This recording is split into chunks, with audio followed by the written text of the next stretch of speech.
तो आज लेकर आया हूं मैं हिंदी का पूरा पेपर, यानी पूरा पेपर आपको सॉल्व करा के दिखाऊंगा इसी वीडियो में। पूरे यूट्यूब पर आपको ऐसी वीडियो कहीं नहीं मिलेगी, तो आपसे रिक्वेस्ट करता हूं आप इस वीडियो को अंत तक जरूर देखें। तो आइए करते हैं वीडियो स्टार्ट। तो ये आपका पेपर होगा 70 अंक का, पूर्णांक 70 अंक होगा। इसमें आपको समय मिलेगा 3 घंटे 15 मिनट। 15 मिनट आपको प्रश्न पत्र पढ़ने के लिए मिलेंगे और 3 घंटे प्रश्न पत्र करने के लिए मिलेंगे। तो निर्देश है, प्रारंभ के 15 मिनट परीक्षार्थियों को प्रश्न पत्र पढ़ने के लिए निर्धारित हैं। आपको ये 15 मिनट जो मिलेंगे ये आपको प्रश्न पत्र पढ़ने के लिए हैं और प्रश्न 2 खंड आ तथा वाम में विभाजित हैं। ये आपका पेपर जो है प्रश्न 2 खंड में विभाजित है, आ और वाम है। प्रश्न के खंड आ में बहुविकल्पीय प्रश्न है, जिसमें सही विकल्प का चयन करके OMR शीट पर नीले अथवा काले बॉल व्हाइट पेन से सही विकल्प वाले गोले को पूर्ण रूप से काला करें। खंड आ में बहुविकल्पीय प्रश्न हेतु प्रत्येक प्रश्न के लिए 1 अंक निर्धारित है। OMR शीट पर उत्तर अंकित दिए जाने के पश्चात उसे काटे नहीं तथा इरेजर एवं व्हाइटनर आदि का प्रयोग ना करें। ये आपका इरेजर और व्हाइटनर होता है, उसका प्रयोग बिल्कुल भी नहीं करें। प्रत्येक प्रश्न के सम्मुख उनके निर्धारित अंक दिए गए हैं। तो आइए क्वेश्चन को सॉल्व करते हैं। तो ये आपका खंड आ है, इसे देख लेंगे आप। बाबू गुलाब राय किस युग के लेखक हैं? ऑप्शन ए है आपका भारतेंद्र युग, ऑप्शन बी है द्विवेदी युग, ऑप्शन सी है शुक्ल युग, ऑप्शन डी है शुक्लोत्तर युग। तो इसका राइट ऑप्शन होगा द्विवेदी युग। ये आपको OMR शीट पर गोला भरना है। आपका चिंतामणि किस विधा की रचना है? ऑप्शन ए निबंध, ऑप्शन बी कविता, ऑप्शन सी नाटक, ऑप्शन डी कहानी। तो इसका राइट ऑप्शन हो जाएगा निबंध, ऑप्शन ए। और इसके बाद में अगला क्वेश्चन है आपका गबन किसकी रचना है? तो इसका राइट ऑप्शन है ऑप्शन ए मुंशी प्रेमचंद्र। और इसके बाद में अगला क्वेश्चन है आपका शुक्ल युग के समयवादी है। तो इसका राइट ऑप्शन है ऑप्शन बी 1919 से 1938 तक। और इसके बाद में अगला क्वेश्चन देख लेंगे नीड़ का निर्माण फिर किस विधा की रचना है? तो इसका राइट ऑप्शन है आत्मकथा, ऑप्शन बी। इसके बाद में अगला क्वेश्चन देख लेंगे प्रिय प्रयास किस युग की रचना है? तो इसका राइट ऑप्शन है ऑप्शन ए द्विवेदी युग। और इसके बाद में अगला क्वेश्चन है मधुशाला किसकी रचना है? तो इसका राइट ऑप्शन है हरिवंश राय बच्चन, ऑप्शन सी। तो अगला क्वेश्चन है भारत भारती किसकी रचना है? तो इसका राइट ऑप्शन है ऑप्शन बी मैथिली शरण गुप्त। तो इसके बाद में क्वेश्चन नंबर 9 को देख लेते हैं। आधुनिक काल कब से कब तक है? तो इसका राइट ऑप्शन है ऑप्शन ए सन 1843 से अब तक। और अगला क्वेश्चन है आपका मतीराम किस युग के कवि हैं? तो इसका राइट ऑप्शन है ऑप्शन डी रीतिकाल। और हास्य रस का स्थायी भाव है, तो हास्य रस का स्थायी भाव हास्य होता है, सभी जानते हैं। तो इसका राइट ऑप्शन है ऑप्शन सी। क्वेश्चन नंबर 12 है सोत ओढ़े पीठ पाठ श्याम सलोने कात मनो नील मणि शैल पर आपात परियो प्रकाश उपभोक्त पंक्तियों में कौन सा अलंकार है? ये आपकी 2 पंक्तियां, इन पंक्तियों में कौन सा अलंकार है? तो इसका राइट ऑप्शन हो जाएगा ऑप्शन बी उत्प्रेक्षा अलंकार। इसके बाद में अगला क्वेश्चन देख लेंगे हम आकर्षण शब्द में किस उपसर्ग का प्रयोग किया गया है? तो इसका राइट ऑप्शन है ऑप्शन डी आ का। और इसके बाद में अगला क्वेश्चन है आपका रचना के आधार पर वाक्य के कितने भेद हैं? तो वाक्य के 3 भेद होते हैं। तो इसका राइट ऑप्शन डी हो जाएगा। तो क्वेश्चन नंबर 16 है पीताम्बर में कौन सा समास है? तो इसमें बहुव्रीहि समास होता है, तो ऑप्शन सी राइट ऑप्शन हो जाएगा। इसके बाद में अगला क्वेश्चन देख लेंगे हम। क्वेश्चन नंबर 17 है आपका आंसू का तत्सम रूप है? तो इसका राइट ऑप्शन बी हो जाएगा असु। इसके बाद में अगला क्वेश्चन देखेंगे हम। क्वेश्चन नंबर 18 है आपकी कर्तवाच्य में किसकी प्रधानता होती है? तो इसका राइट ऑप्शन है कर्ता की प्रधानता होती है, यानी ऑप्शन ए आपका सही हो जाएगा। क्वेश्चन नंबर 19 है तभ्य शब्द में वचन एवं विभक्ति है, तो चतुर्थी विभक्ति बहुवचन। तो ये आपका राइट ऑप्शन डी हो जाएगा सही। इसके बाद में अगला क्वेश्चन है आपका निम्नलिखित में सर्वनाम है, तो वह सर्वनाम है। तो ये आपका राइट ऑप्शन सी हो जाएगा। तो इसके बाद में आपका खंड व आ जाता है। तो खंड व में देख लेते हैं हम निम्नलिखित गद्यांश पर आधारित 3 प्रश्नों का उत्तर दीजिए। हमें ये गद्यांश दिया गया है, एक ये वाला गद्यांश ऊपर वाला और एक ये नीचे वाला गद्यांश। इन गद्यांश में से हमें किसी एक को सॉल्व करना होगा। तो हम किसी एक को सॉल्व करेंगे। तो पहले इस गद्यांश को पढ़ लेते हैं हम।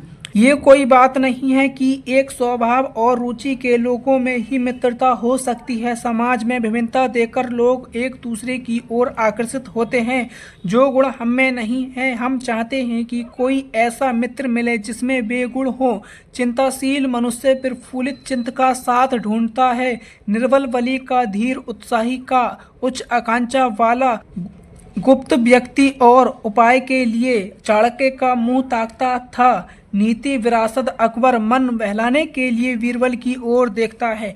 तो प्रश्न है आपका, उपयुक्त गद्यांश का संदर्भ लिखिए। यहाँ पर ये गद्यांश जो पढ़ा है हमने, इसका संदर्भ लिखना है। तो आइए इसका संदर्भ लिख लेते हैं हम। ये आपका खंड वा है, तो हमने यहाँ पर खंड वा डाल दिया, और प्रश्नोत्तर संख्या 1 है तो प्रश्नोत्तर संख्या 1 डाल दिया, और गद्यांश सॉल्व कर रहे हैं तो गद्यांश डाल दिया। तो यहाँ पर लिखा हमने, ये कोई डॉट डॉट देखता है। ये हमने इसलिए लिखा है ताकि एग्जामिनर को पता चल जाए आपने कौन सा गद्यांश सॉल्व करा है। तो हमने यहाँ पर लिखा ये कोई, और लास्ट की लाइन लिखती देखता है, यहाँ पर बीच में डॉट डॉट कर दिया। इसके बाद हम यहाँ पर डालेंगे हेडिंग संदर्भ। संदर्भ लिखेंगे, प्रस्तुत गद्यांश हमारी पाठ्य पुस्तक हिंदी के गद्य भाग में संकलित मित्रता नामक पाठ से लिया गया है। इसके लेखक आचार्य रामचंद्र शुक्ल हैं। आप इस तरह से लिखेंगे, आपको एग्जामिनर 2 अंक दे देगा। और इसके बाद में अगला क्वेश्चन देख लेते हैं हम। अगला क्वेश्चन है इसमें, गद्यांश के रेखांकित अंश की व्याख्या कीजिए। यहाँ पर ये 2 रेखा जो खींची हुई हैं, इन 2 रेखाओं की हमें हिंदी में व्याख्या करनी होगी। तो आइए इसकी व्याख्या कर लेते हैं। तो यहाँ पर हम हेडिंग डालेंगे रेखांकित अंश की व्याख्या, और यहाँ पर लिखेंगे हम, शुक्ल जी कहते हैं कि 2 व्यक्तियों में मित्रता होने के लिए ये आवश्यक नहीं है कि उनके स्वभाव एक जैसे हों और उनकी रुचियाँ समान हो। भिन्न स्वभाव के लोगों में भी मित्रता हो सकती है।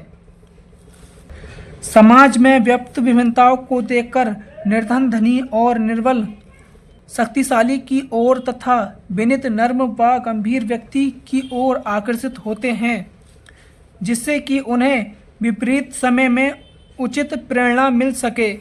आप ये लिख देंगे तो आपको एग्जामिनर यहाँ पर भी 2 अंक दे देगा। इसके बाद में अगला क्वेश्चन देख लेते हैं। तो अगला क्वेश्चन है आपका, लेखक के अनुसार समाज में विभिन्नता देखकर लोग एक दूसरे की ओर क्यों आकर्षित होते हैं। तो हम इसका भी उत्तर बहुत ही अच्छी तरह से लिखेंगे। तो आइए देख लेते हैं। तो यहाँ पर हम हेडिंग डालेंगे 3, विभिन्नताओं को देखकर व्यक्ति एक दूसरे की ओर आकर्षित होते हैं। आशा ये है कि व्यक्ति में जो गुण नहीं होते हैं उन्हें जब वह दूसरे व्यक्ति में देखता है तो उसकी ओर आकर्षित होता है, जैसे चंद्रगुप्त अपने मंत्री चाणक्य की ओर तथा अकबर मनोरंजन के लिए बीरबल की ओर। ये लिख देंगे तो आपके एग्जाम में यहाँ पर भी 2 अंक दे देगा। इस तरह से आपके 6 अंक यहाँ से प्राप्त हो गए। और इसके बाद में अगला क्वेश्चन देख लेते हैं हम। तो क्वेश्चन नंबर 1 हमने बहुत अच्छी तरह से सॉल्व कर दिया है। क्वेश्चन नंबर 2 को देखते हैं। तो क्वेश्चन नंबर 2 है आपका, दिए गए पद्यांश पर आधारित 3 प्रश्नों का उत्तर दीजिए। यहाँ पर भी आपको ये पद्यांश दिया गया है, एक ये वाला पद्यांश और एक अथवा में दिया गया है ये वाला पद्यांश। इन 2 पद्यांश में से आपको किसी एक पद्यांश को सॉल्व करना होगा, जिसमें आपको 6 अंक प्राप्त होंगे। तो हम पहला पद्यांश सॉल्व करेंगे। तो आइए इसको पढ़ लेते हैं।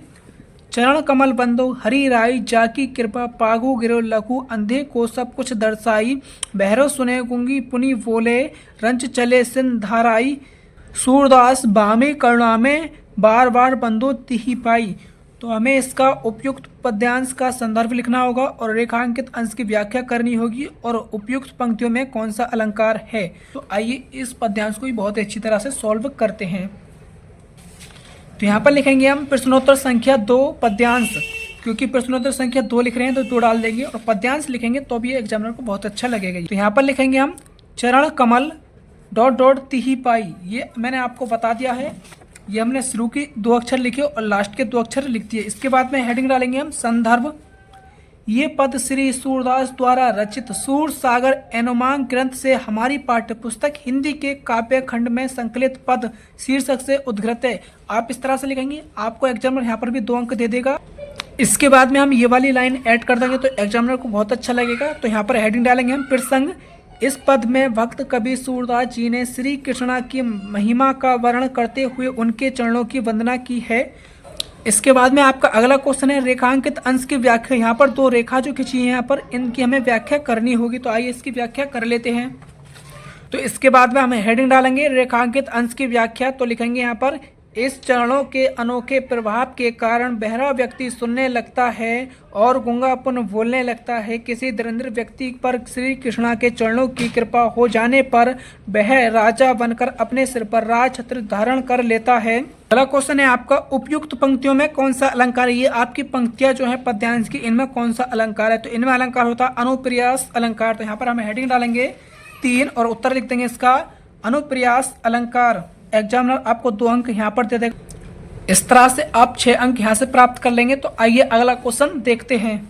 तो क्वेश्चन नंबर 3 है आपका, दिए गए संस्कृत गद्यांश में से किसी एक का संदर्भ सहित हिंदी में अनुवाद कीजिए। इसके लिए आपको 5 अंक मिलेंगे। 2 अंक संदर्भ लिखने के लिए, 3 अंक हिंदी अनुवाद करने के लिए।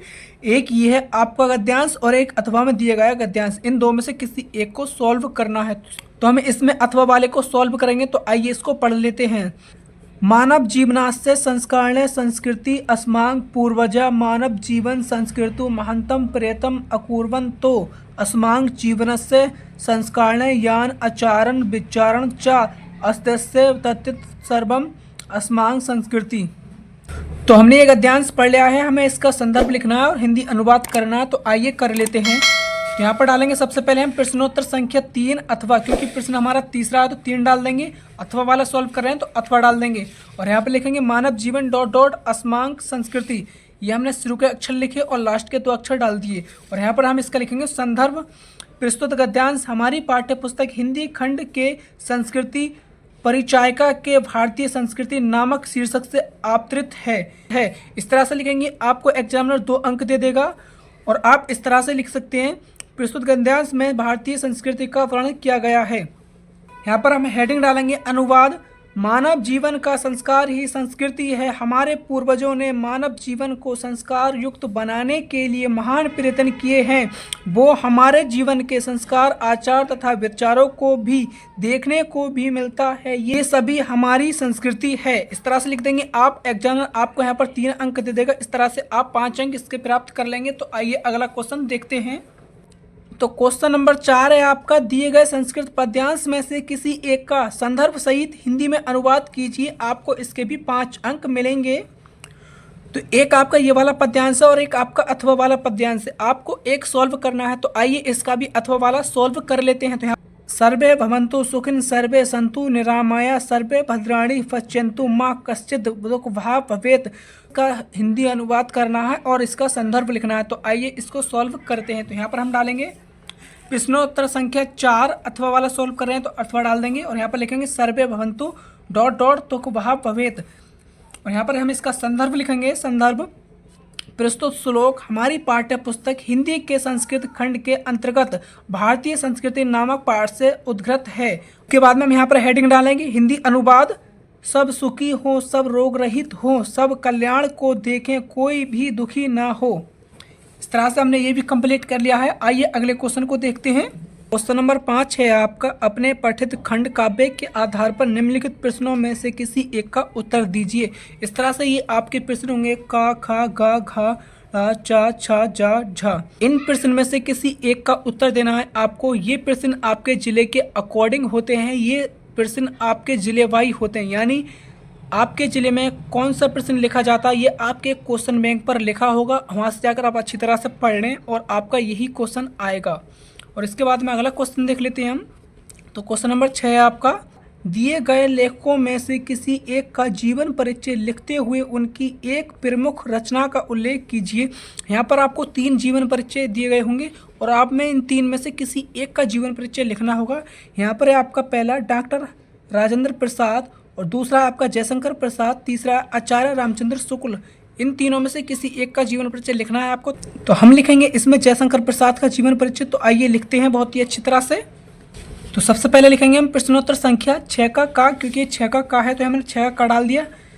जीवन परिचय जयशंकर प्रसाद का लिख रहे हैं तो जयशंकर प्रसाद डाल दिया हमने। और जयशंकर प्रसाद यहाँ पर 2 नंबर पर है तो यहाँ पर हमने 2 डाल दिए। तो जीवन परिचय के जितने भी मोस्ट इंपोर्टेंट पॉइंट हैं उन पॉइंट को हम एक बॉक्स में लिख लेंगे ताकि एग्जामिनर दूर से देख पाए। तो यहाँ पर लिखेंगे हम जयशंकर प्रसाद का जन्म हुआ था 1889 ईस्वी में। पिता का नाम देवी प्रसाद था, माता का नाम मुन्नी देवी। मृत्यु 1937 ईस्वी 48 वर्ष की इन्हें कुल आयु प्राप्त हुई। इसके बाद हम यहाँ पर लिख देंगे इनकी रचनाएं, कामायनी, आंसू, लहर, झरना आदि। और इसके बाद हम यहाँ पर लिखेंगे इनका जीवन परिचय। यहाँ पर लिखेंगे हम श्री जयशंकर प्रसाद का जन्म सन 1889 ईस्वी में काशी के एक प्रतिनिष्ठ परिवार में हुआ था। इनके पिता का नाम देवी प्रसाद तथा माता का नाम मुन्नी देवी था। बचपन में ही पिता की मृत्यु हो जाने के कारण इनकी प्रारंभिक शिक्षा घर पर ही हुई। घर पर ही इन्होंने हिंदी, अंग्रेजी, संस्कृत, उर्दू, फारसी का गहन अध्ययन किया। ये बड़े ही हंसमुख एवं सरल स्वभाव के थे। इनका बचपन सुख से बीता, किंतु दानशीलता के कारण ये ऋणी हो गए। इन्होंने अपनी संपत्ति का कुछ भाग बेचकर इन्होंने ऋण से छुटकारा पाया। अपने जीवन में इन्होंने कभी व्यवसाय की ओर ध्यान नहीं दिया। परिणाम स्वरूप इनकी आर्थिक स्थिति बिगड़ती गई और चिंताओं ने इन्हें घेर लिया और इनका शरीर क्षय रोग से पीड़ित हो गया और सन 1937 ईस्वी में केवल 48 वर्ष की आयु में इनकी मृत्यु हो गई। इसके बाद में हम हेडिंग डालेंगे रचना, कामायनी, आंसू, लहर, झरना आदि। इस तरह से हम जयशंकर प्रसाद का जीवन परिचय बहुत अच्छी तरह से कंप्लीट कर लेते हैं। आइए अगला क्वेश्चन देखते हैं। तो प्रश्न है आपका 6 का खा, दिए गए कवियों में से किसी एक का जीवन परिचय देते हुए अपनी एक प्रमुख रचना का उल्लेख कीजिए। इसके लिए भी आपको 5 अंक मिलेंगे। तो यहाँ पर हम लिखेंगे इसमें महाकवि सूरदास का जीवन परिचय। तो आइए लिखते हैं। यहाँ पर लिखेंगे हम प्रश्नोत्तर संख्या 6 का खा, जीवन परिचय महाकवि सूरदास। इनके मेन पॉइंट एक बॉक्स में लिख लेते हैं।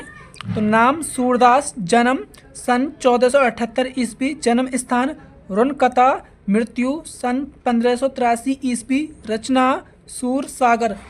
यहाँ पर हम हेडिंग डालेंगे जीवन परिचय, लिखेंगे सूरदास जी का जन्म सन 1478 ईस्वी में रुनकता नामक ग्राम में हुआ था। सूरदास जी जन्म से ही अंधे थे। इन्होंने कृष्ण की बाल लीलाओं का, मानव स्वभाव का एवं प्रकृति का ऐसा सजीव वर्णन किया है जो आंखों से बिना देखे संभव नहीं है। सूरदास जी की रुचि बचपन से ही भगवत गीता के गायन में थी। इनसे भक्ति पद सुनकर पुष्टि मार्ग के संस्थापक महाप्रभु वल्लभाचार्य ने इन्हें अपना शिष्य बना लिया। श्रीनाथ जी के मंदिर में कीर्तन का कार्य सौंप दिया गया। अतः इनकी मृत्यु सन 1583 ईस्वी में हो जाती है। इसके बाद में हम हेडिंग डालेंगे रचना, साहित्य लहरी, सूर सागर, सूर सरावली। क्वेश्चन नंबर 7 है, अपनी पाठ्य पुस्तक में से खंडांश से कोई एक श्लोक लिखिए जो इस प्रश्न पत्र में न आया हो। हमें एक श्लोक लिखनी है जो इस प्रश्न पत्र में नहीं आया हो, यानी जो आपके पेपर में श्लोक नहीं आया हो वो श्लोक लिखनी है। इसके लिए आपको 2 अंक मिलेंगे। तो आइए इसको भी लिख लेते हैं हम। तो यहाँ लिखेंगे प्रश्नोत्तर संख्या 7 श्लोक, बंधम मरण बापी जयो बापी पराजया, उभयंतर समो वीरा वीर भावो ही वीरता। इसके बाद में हम इसका संदर्भ लिखेंगे। तो यहाँ पर हेडिंग डालेंगे संदर्भ, प्रस्तुत श्लोक हमारी पाठ्यपुस्तक हिंदी के संस्कृत खंड में संकलित वीरा वीरणे पूजते नामक पाठ से आवृत्त है। श्लोक में वीरता के विषय में बताया गया है। बाद में हम इसका हिंदी अनुवाद कर देंगे। हिंदी अनुवाद, बंधन हो अथवा मरण हो, जीत हो या हार हो, दोनों ही अवस्थाओं में वीर समान रहता है। वीर को ही वीरता कहते हैं। इस तरह से आप लिख देंगे, एग्जामिनर आपको यहाँ पर भी 2 अंक दे देगा। आइए इसके बाद में अगला क्वेश्चन देखते हैं। क्वेश्चन नंबर 8 है आपका, निम्नलिखित प्रश्नों में से किन्हीं 2 प्रश्नों का उत्तर संस्कृत में दीजिए। यहाँ पर आपके 4 प्रश्न दिए गए होंगे। इन 4 प्रश्न में से हमें 2 प्रश्नों का उत्तर करना है, वो भी संस्कृत में। हमें इसके लिए भी 2 अंक प्राप्त होंगे। तो आइए इसका भी उत्तर लिख लेते हैं। तो यहाँ पर हम डालेंगे प्रश्नोत्तर संख्या 8 और यहाँ पर हमने लिखा है चौथा प्रश्न पहले, बीरा कैन पूजते। तो यहाँ पर लिख दिया हमने ये प्रश्न और इसका उत्तर लिख दिया बीरा वीरणे पूजते। इसके बाद में अगला प्रश्न लिखा है हमने दूसरा, पुरुराज का असीत, पुरुराज एका भारत बीरा असीत। इस तरह से हमारा प्रश्न नंबर 8 भी कंप्लीट हो जाता है। आइए प्रश्न नंबर 9 को देख लेते हैं। प्रश्न नंबर 9 है, निम्नलिखित में से किसी एक विषय पर निबंध लिखिए। यहाँ पर ये 4 ऑप्शन दिए हैं, हमें इसमें से किसी एक विषय पर निबंध लिखना है, जिसके लिए हमें 7 अंक मिलेंगे। और यहाँ पर दिया गया है पर्यावरण संरक्षण के उपाय, आतंकवाद कारण एवं निवारण, जनसंख्या हानि लाभ, नारी सशक्तिकरण। इन किसी में से हमें एक पर निबंध लिखना है। इसके लिए हमें 7 अंक मिलेंगे। तो आइए हम लिखते हैं पर्यावरण संरक्षण के उपाय। ये बहुत ही ज़्यादा मोस्ट इंपॉर्टेंट है, इस पर हम निबंध लिखेंगे। तो आइए इस पर निबंध लिख लेते हैं। तो सबसे पहले हम यहाँ पर डालेंगे प्रश्नोत्तर संख्या 9 और 1 है वहाँ पर, तो 1 डाल देंगे। पर्यावरण संरक्षण के उपाय। सबसे पहले हेडिंग डालेंगे हम रूपरेखा। रूपरेखा में होंगी आपकी हेडिंग प्रस्तावना, पर्यावरण का अर्थ, पर्यावरण दिवस, पर्यावरण का महत्व, पर्यावरण प्रदूषण, पर्यावरण प्रदूषण से हानियाँ, पर्यावरण सुरक्षा के उपाय, उपसंहार। इसके बाद में हम यहाँ पर हेडिंग डालेंगे प्रस्तावना। तो यहाँ पर हम हेडिंग डालेंगे प्रस्तावना। इसमें लिखेंगे पर्यावरण मानव को पृथ्वी पर जीवन के लिए आवश्यक संसाधन और जीविका प्रदान करता है। हवा, पानी, आकाश, जमीन, जीव जंतु, वनस्पति, पेड़ आदि मिलकर पर्यावरण बनाते हैं। पर्यावरण प्रकृति का एक अनमोल उपहार है। पर्यावरण हम सबको स्वस्थ रूप से जीने के अच्छा माहौल देता है, लेकिन मानवों ने अपने लालच को पूरा करने के लिए पर्यावरण को इतना प्रदूषित कर दिया है कि आज धरती पर सारे जीव जंतु उसका परिणाम भुगत रहे हैं। इसके बाद में हम अगली हेडिंग डालेंगे हम पर्यावरण का अर्थ। पर्यावरण 2 शब्द से मिलकर बना है, परि प्लस आवरण, जिसमें परि का मतलब है हमारे आसपास या हमारे चारों तरफ और आवरण का मतलब है जो हमें चारों ओर से घेरे हुए। इस प्रकार पर्यावरण शब्द का अर्थ हुआ कि ऐसा आवरण जो हमें चारों ओर से घेरे हुए है पर्यावरण कहलाता है। ये एक तरह से हमारा सुरक्षा कवच है जो हमें प्रकृति से विरासत में मिला है। दूसरे शब्दों में जैविक और अजैविक घटकों का आपसी संबंध पर्यावरण कहलाता है। इसके बाद में अगली हेडिंग डालेंगे हम पर्यावरण दिवस। सन 1972 में संयुक्त राष्ट्र महासभा ने 5 जून को विश्व पर्यावरण दिवस के रूप में घोषित किया। 5 जून 1973 को पहला विश्व पर्यावरण दिवस मनाया गया। पर्यावरण के प्रति लोगों को जागरूक करने, प्रकृति और पर्यावरण का महत्व समझाने के उद्देश्य से हर साल विश्व पर्यावरण दिवस मनाया जाता है ताकि पृथ्वी पर जीवन बचा रहे। इसके बाद में अगली हेडिंग डालेंगे हम।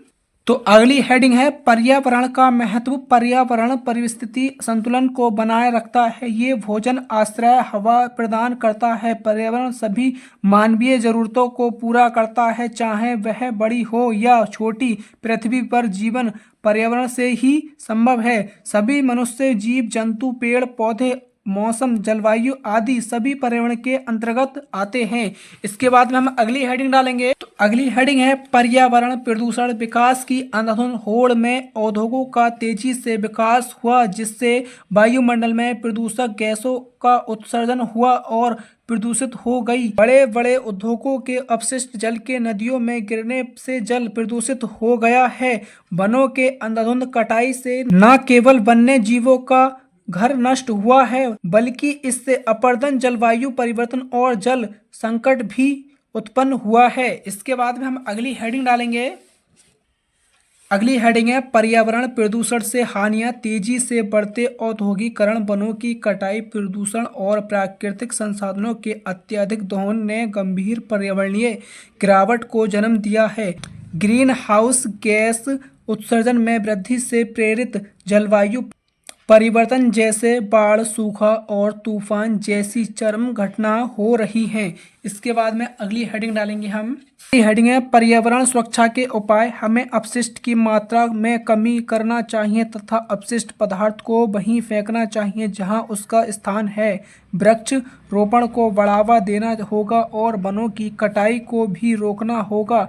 वृक्ष कार्बन डाइऑक्साइड को अवशोषित करते हैं और ऑक्सीजन छोड़ते हैं, जिससे वायु शुद्ध रहती है। हमें जल संसाधनों का संरक्षण करके पानी की बर्बादी को रोकना चाहिए। प्लास्टिक का कम से कम उपयोग करके रिसाइकलिंग को बढ़ावा देना चाहिए। इसके बाद में हम अगली हेडिंग डालेंगे। अगली हेडिंग है उपसंहार। आज के युग में पर्यावरण प्रदूषण बहुत तेजी से बढ़ रहा है। बढ़ती जनसंख्या और बड़ी बड़ी इमारतों के कारण पर्यावरण की प्रकृति नष्ट हो रही है। जगह वृक्ष काटे जा रहे हैं। इतना ही नहीं, जहां वाहनों का धुआं, मशीनों की आवाज़, खराब रासायनिक जल आदि की वजह से प्रदूषण हो रहा है। हमें पृथ्वी के संरक्षक के रूप में अपनी भूमिका को पहचानना होगा। छोटे छोटे प्रयासों से हमें एक बड़ी परिवर्तन ला सकते हैं और भविष्य में अपनी आने वाली पीढ़ियों के लिए एक स्वस्थ और सुरक्षित पर्यावरण दे सकते हैं। इस तरह से हम पर्यावरण पर निबंध बहुत अच्छी तरह से कंप्लीट कर लेते हैं। इसके बाद में हम क्वेश्चन नंबर 9 को देखते हैं। क्वेश्चन नंबर 10 है, अपनी विशेष रुचियों का उल्लेख करते हुए अपने मित्र को एक पत्र लिखिए। ये क्वेश्चन भी आपका बहुत ही ज़्यादा मोस्ट इम्पोर्टेंट है। ये आपका 4 अंक में पूछा जाता है। तो आइए इसको भी बहुत ही अच्छी तरह से सॉल्व करते हैं। तो यहाँ पर लिखेंगे हम प्रश्नोत्तर संख्या 10। यहाँ पर उसकी डिटेल डाल देंगे, यानी गांधीनगर लखनऊ दिनांक 12 जनवरी। जिस तारीख को आप पत्र लिख लें वो तारीख डालेंगे। उसके बाद में हम अपने मित्र का नाम लिख देंगे, परम प्रिय मित्र अजय। और इसके बाद में यहाँ पर हम लिख देंगे, तुमने मेरे पत्र का उत्तर नहीं दिया, जिस कारण से आप पत्र लिख रहे हैं वो यहाँ पर डिटेल भर देंगे। और उसके बाद में नीचे लिख देंगे अपना, तुम्हारा मित्र सलमान मलिक। तो वीडियो के लास्ट में आपसे सिर्फ मैं इतना कहना चाहूँगा, इस वीडियो बनाने में मेरी बहुत ही ज़्यादा मेहनत लगी है। तो प्लीज़ इस वीडियो को एक लाइक ज़रूर कर दें और चैनल पर नए हैं तो चैनल को सब्सक्राइब कर दें। आपको फिर मिलता हूँ मैं नेक्स्ट वीडियो में। जब तक के लिए बाय।